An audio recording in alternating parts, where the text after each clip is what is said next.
Professor Stiglitz is one of the most famous economists of our time. He has had an extensive academic career teaching at prestigious universities such as Yale, Stanford, Princeton, and Oxford, and is currently at Columbia University in New York. He has also been politically active, having been the president of the Council of Economic Advisors in the Clinton administration. He was chief economist at the World Bank and an advisor of the Obama administration. In 2001, he was awarded the Nobel Prize in economics. He wrote many books about different subjects, for instance, about inequality, globalization, climate change, and global warming, and the future of the European Union and the euro. Have I forgotten something important, Professor Stiglitz? Well, my most recent book, People, Power, and Profits, it's about progressive capitalism and social democracy. We will certainly also talk about it. And why are you doing all this? What is driving you? I've had the good luck to get a good education, to be endowed with certain abilities, and I feel, you might say, a moral compunction to use those abilities and those skills to do what I can to help make this a better world.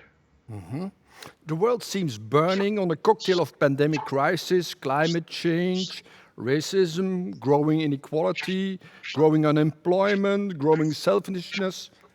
Do we really live now in an exceptional time?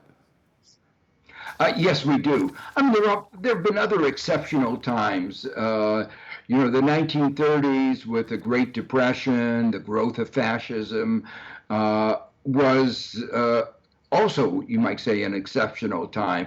And the way that ended was not a very good ending, and should be a warning, and I think is influencing how we're responding today, that it is really imperative that we address some of these problems before they fester.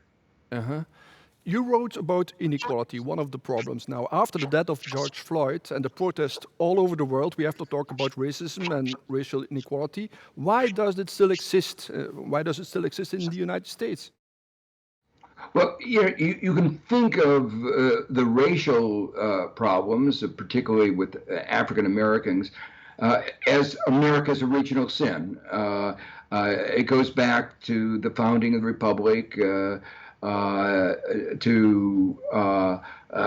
the history of slavery.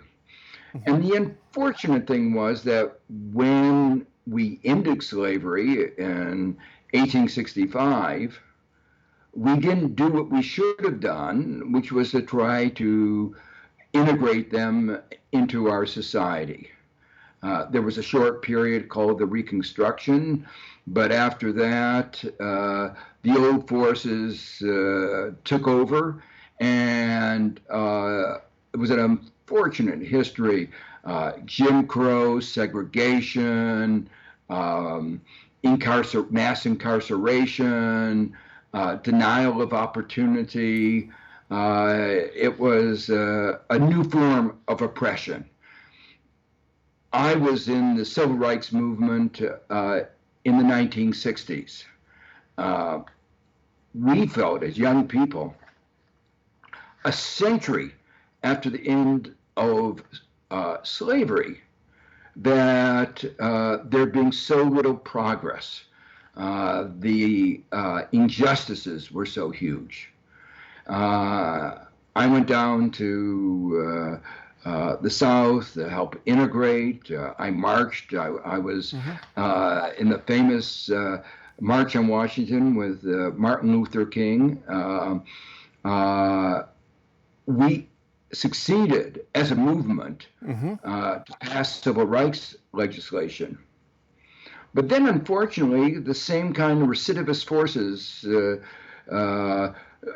started pushing back. And they were particularly strong in the Republican Party, unfortunately. And though progress had been made in the years immediately following the civil rights legislation, there was significant backsliding. And in many ways, things got worse. I mentioned before the mass incarceration. What has happened, I think, more recently is the access to social media. The fact that everybody has an iPhone and can take a video of what is going on, it's brought home the kind of police brutality that one didn't think of as part of America. But it's not just one or two instances, it happens over and over again. So to me, the most hopeful sign is the overwhelming support that this movement for racial justice has received since the death of George Floyd. Americans have realized how unjust our system has been, and a majority of Americans want to do something about it. Mm-hmm. And what should be done to make an end to racism and racial inequality? Oh, this is going to be a long slog. You don't create a problem over centuries and expect it to go away overnight. There are many things, however, that we can do. We have to first change mindsets. That's the deepest thing. We have to accept the injustices of which our society has been a part. There are many ideas that are now being discussed and I think deserve careful attention. One of them is compensation. When slavery ended, there was a lot of discussion of compensating the slave owners for the loss of their, quote, property. But almost nowhere was there a discussion of compensating the slaves for the loss of their livelihood, of their freedoms, of the exploitation that they had suffered for their entire life.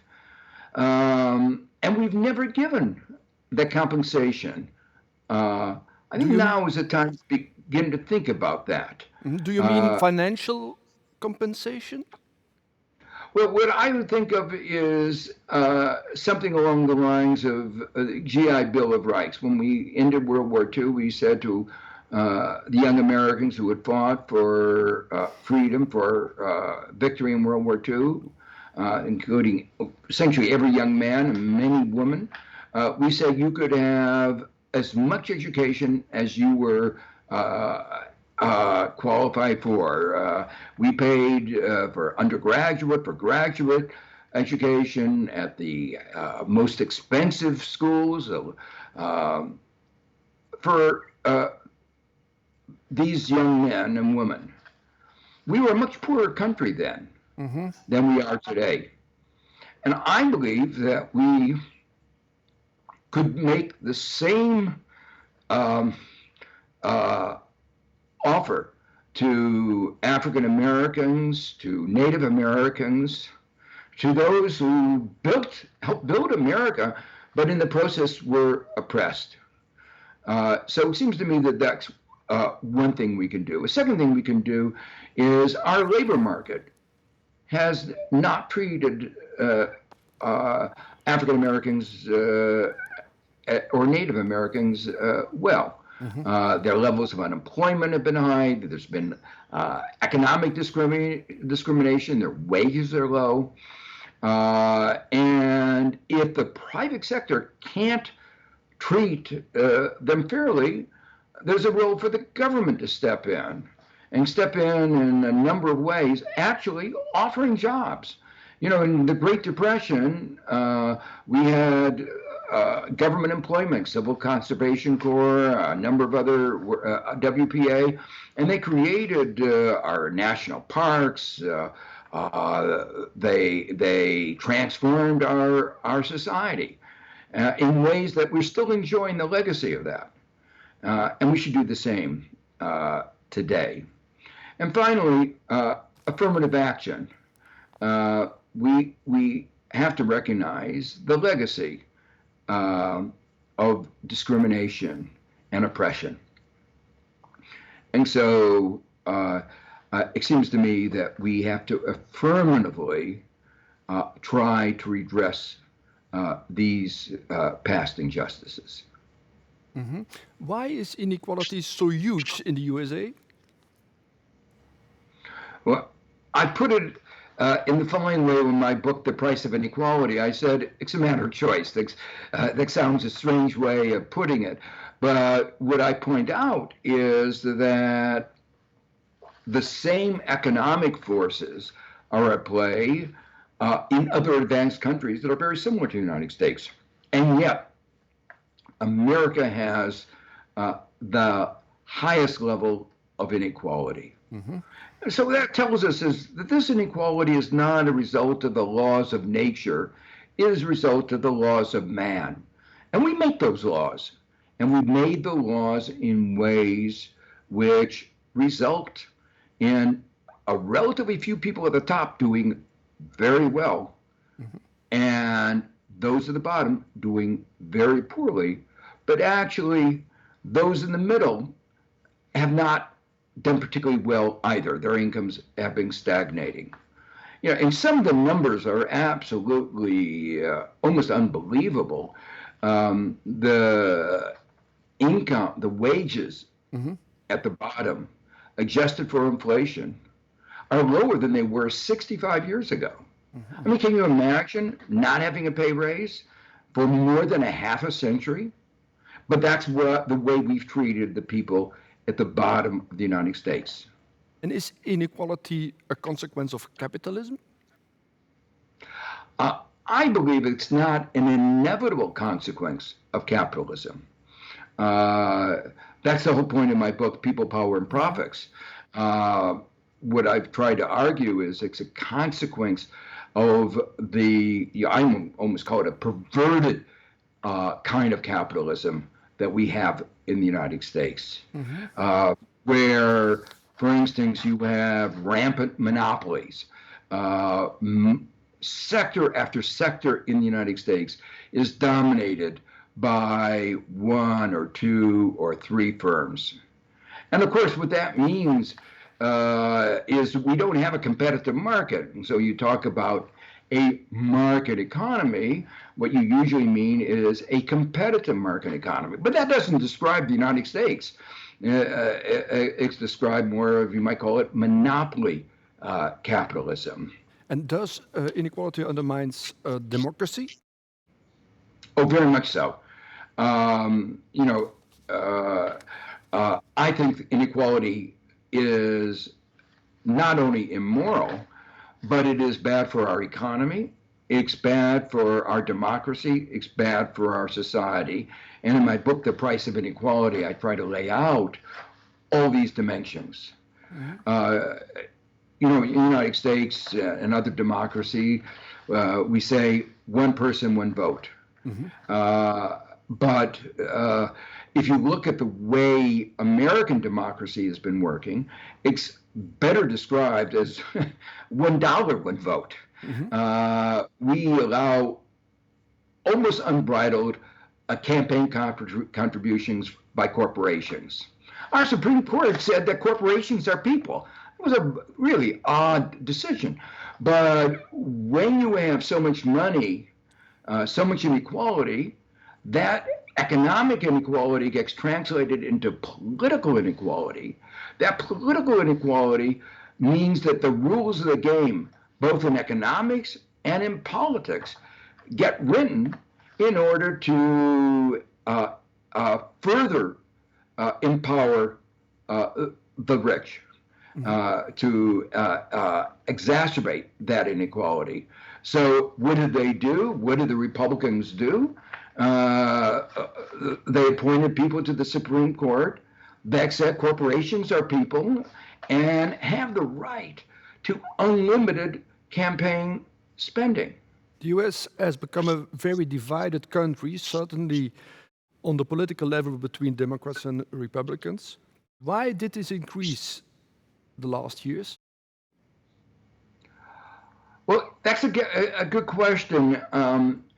You might say that one explanation is that as the economic divide got larger and larger, many people in the elite, not all, let me make it very clear, there are many of the people in our, you might say, our 1% who have worked very hard to support our democracy, who have taken their money and spent large amounts to help protect our democracy and to promote equality and to promote.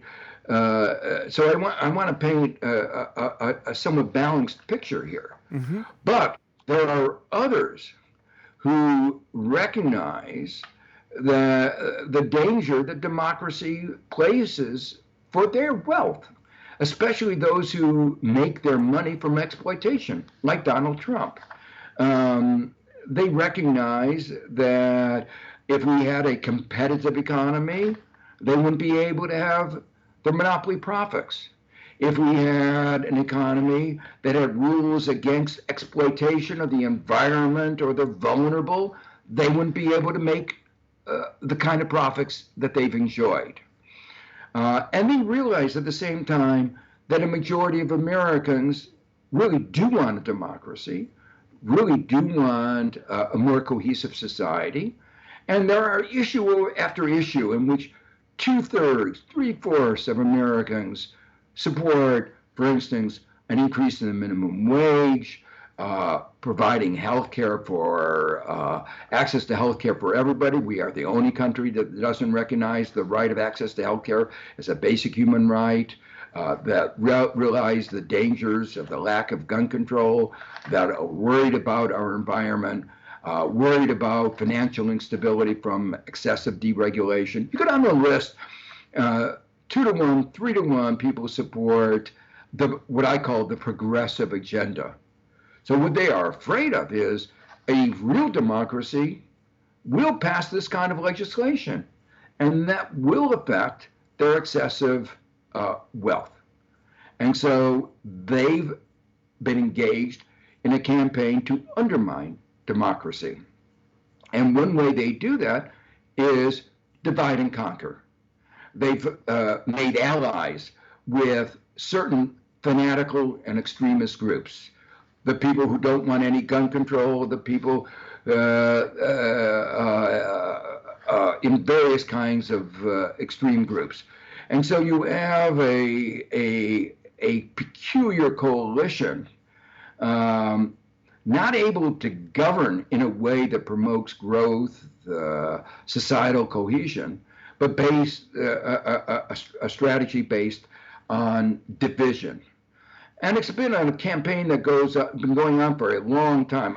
I hope that 2020 will mark a point of change where Americans are coming together and say, we've had enough of that. We want another course. What worries me, of course, is as America walls itself off under Trump, as it tries to separate itself from the rest of the world, as it builds borders that closes us off, we won't be able to draw in the talented people that we have historically been able to draw into the United States. And that will represent a real threat to our economic leadership. Yes, we are economically seeing growing protectionism, trade wars. In Europe, we have the Brexit. What do you think about this trend? Well, I think one of the reasons for these trends is that there's a lot of disenchantment. About 40 years ago, when the process of globalization and financialization started, Thatcher in the UK, Reagan in the United States, and similar kinds of figures in other countries, there was a promise. There were promises that these, quote, reforms might lead to more inequality, but it was said, don't worry. The economic pie will be so much larger that everybody will do better. It was a theory called trickle-down economics. Yes. there was never any theory behind trickle-down economics, never much evidence for it. And now we have 40 years showing that trickle-down economics doesn't work. Mm-hmm. So there's a lot of disenchantment. People rightly say, this is what you promised. Yes, you got a lot of inequality, and I talked about that a few minutes ago, Mm-hmm. but we were left out. We were left behind. You didn't do anything for us. Your promises, were they lies? Was it that you didn't know what you were talking about? Was it just that you were trying to get more for yourself when you lower the taxes on yourself? And in 2017 in the United States, Trump actually raised the taxes on a majority of people in the middle class, even though the middle class have been suffering so much.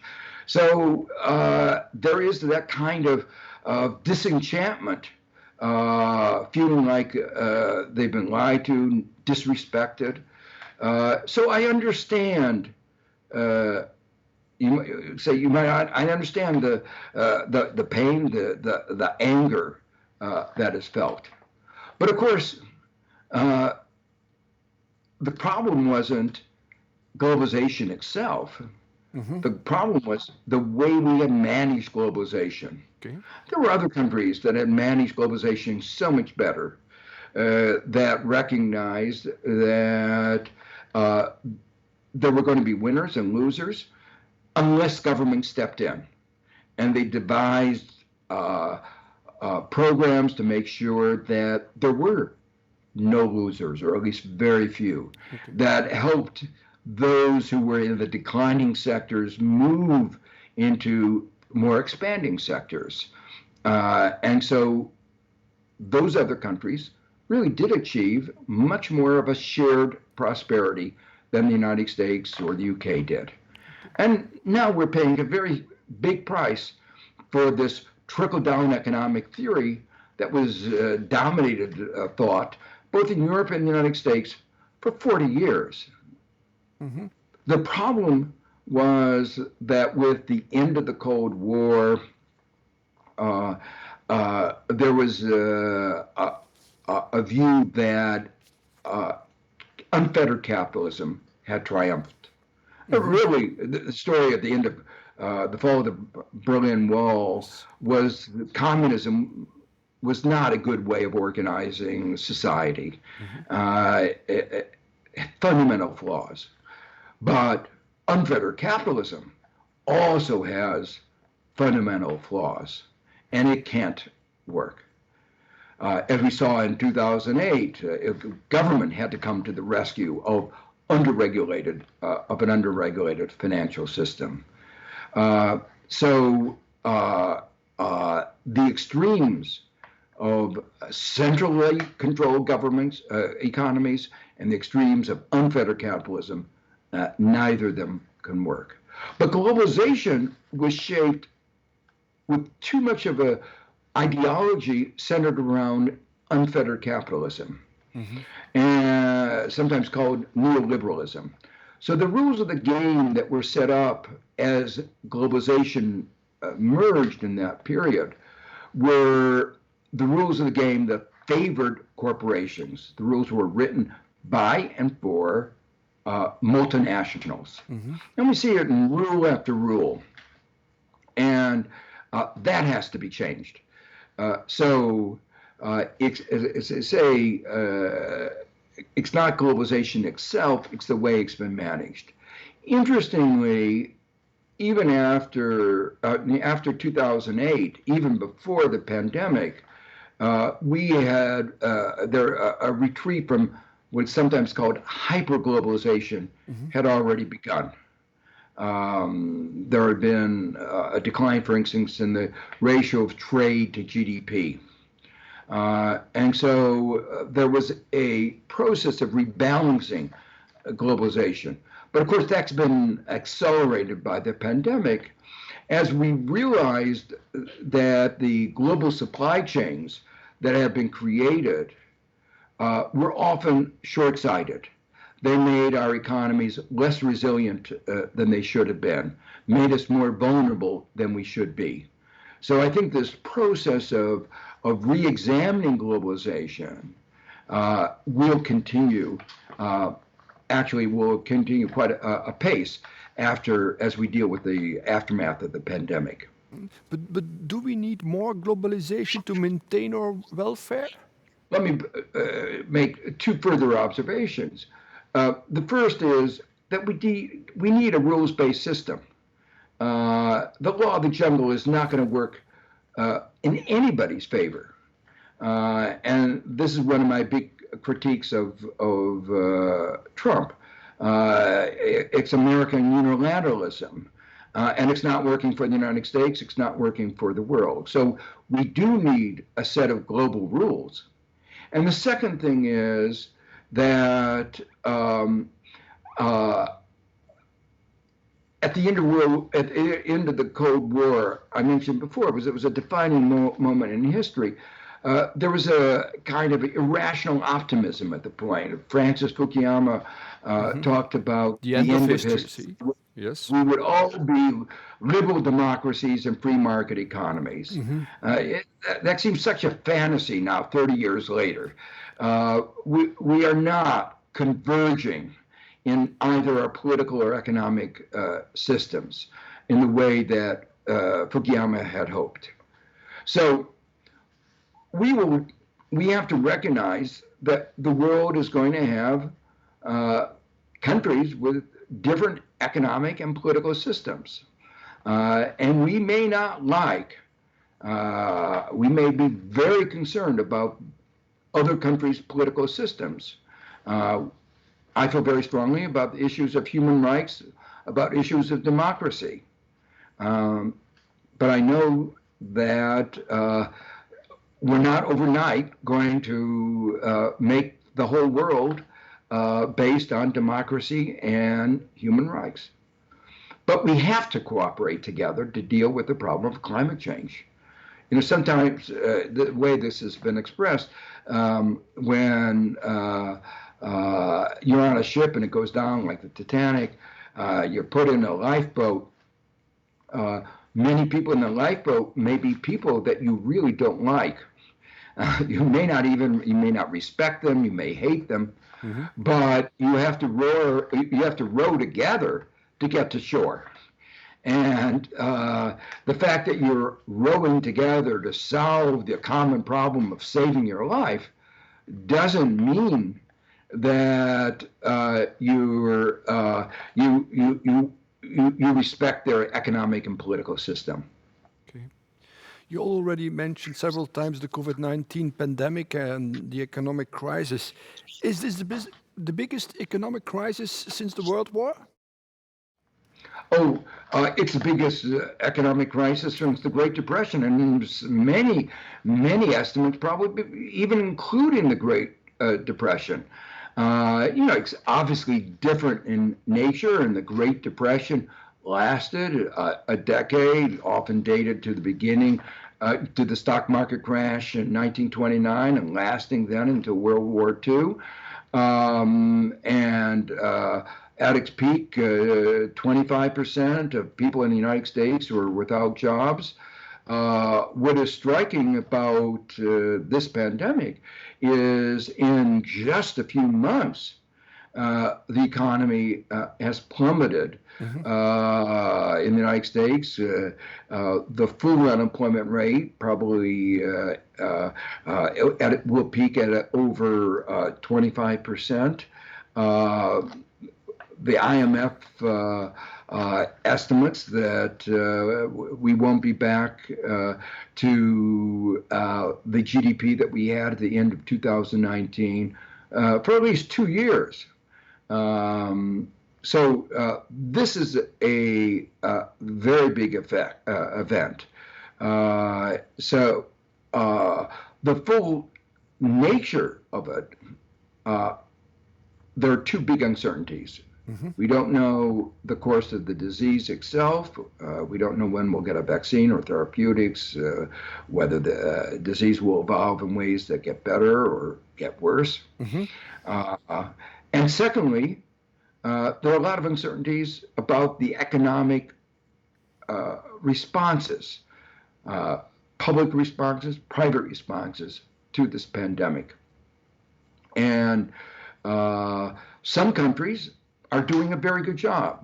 New Zealand, for instance, almost has the disease completely contained. And as that's happened, it's been able to get, you might say, get back to work. The data in the United States are just so troubling, where the peak of the disease in the United States and in Europe were comparable in magnitudes. But Europe brought it down drastically and seems to have been able to keep it down. We brought it down slightly and have not been able to bring it down beyond a kind of plateau from which around which it's hovering. And real worry is that in some parts of the United States, like where I live, New York, measures have been taken that have been remarkably successful. In other parts of the United States, the disease is actually getting worse.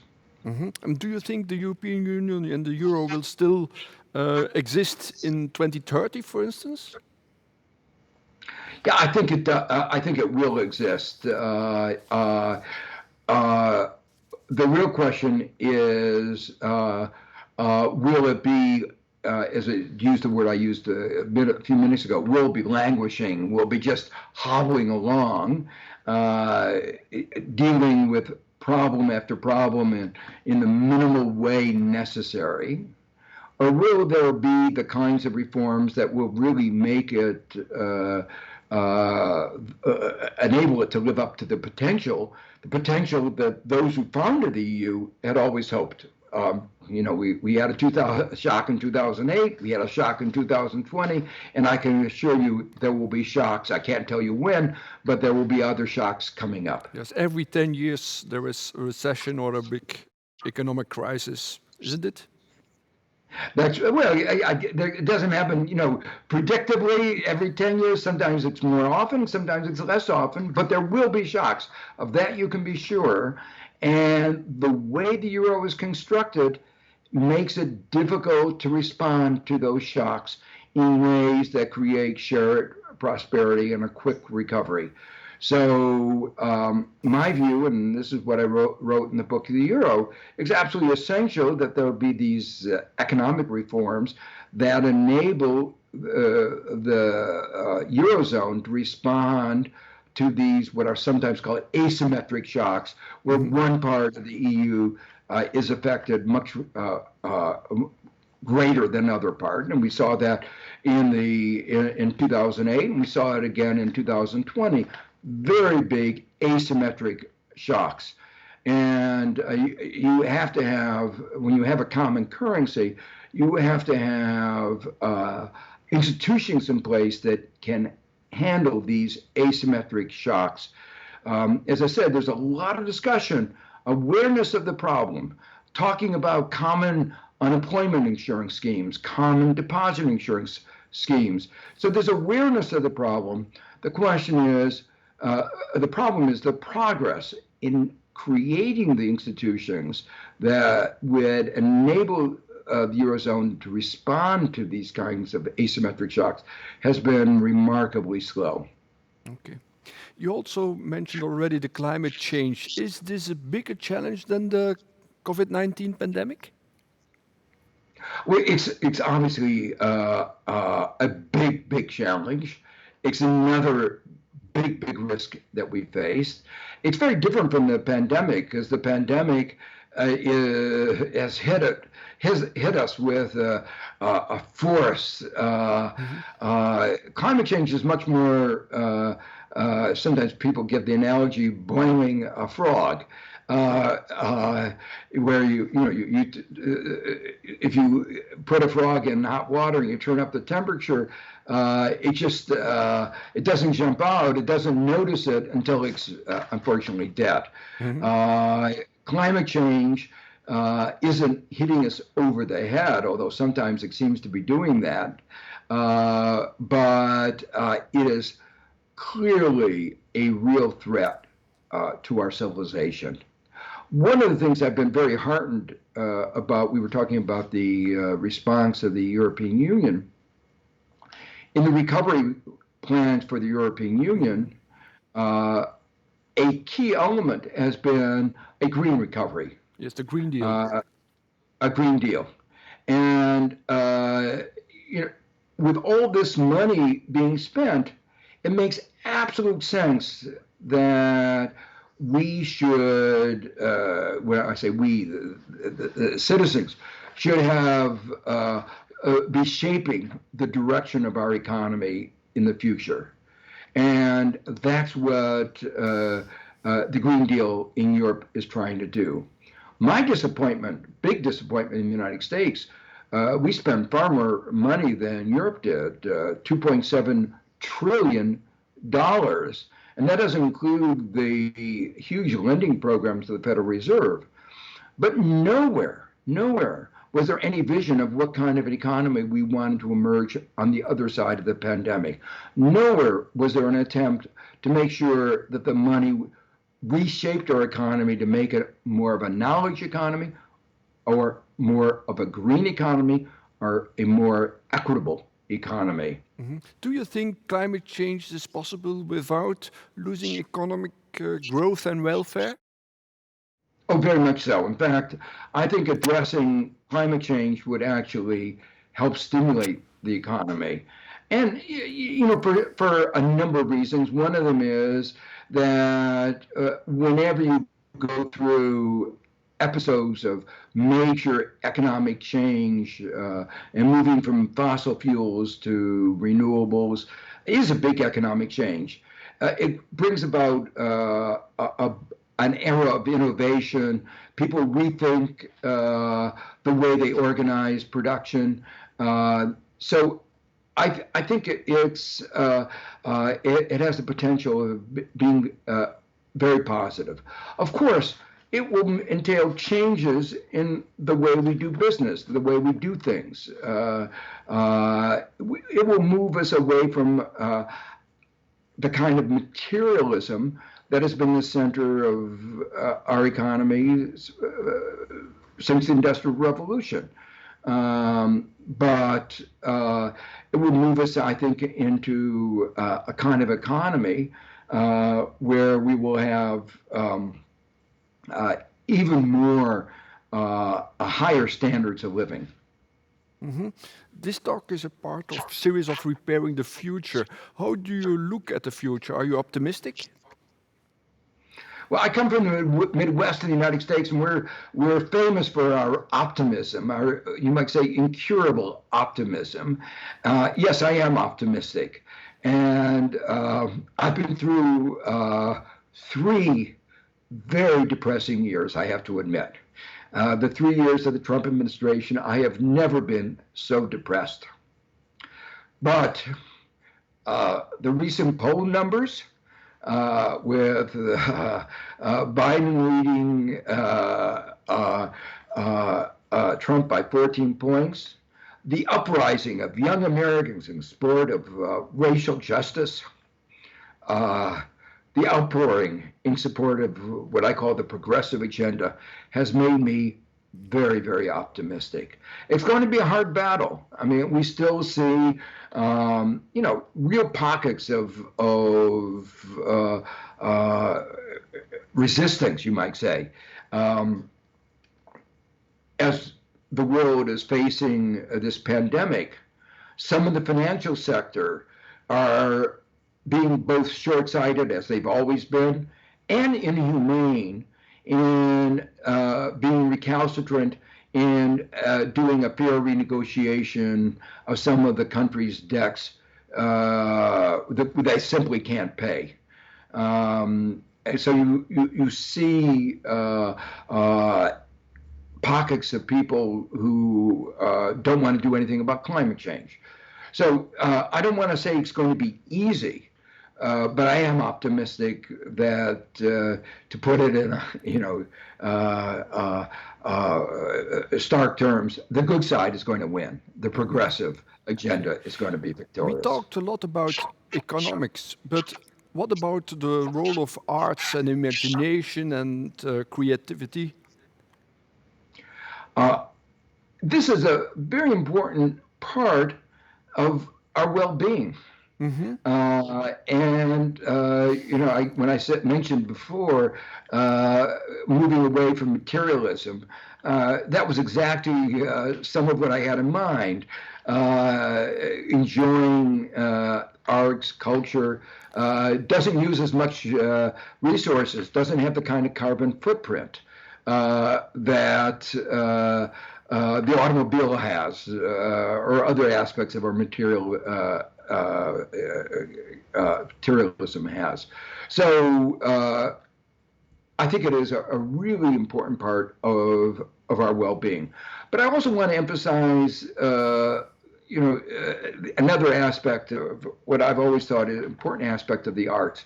Throughout my life, I've been very concerned about these issues of economic, social, racial justice. I've always felt that, by writing, by my research, that I could move forward this agenda. But I've always felt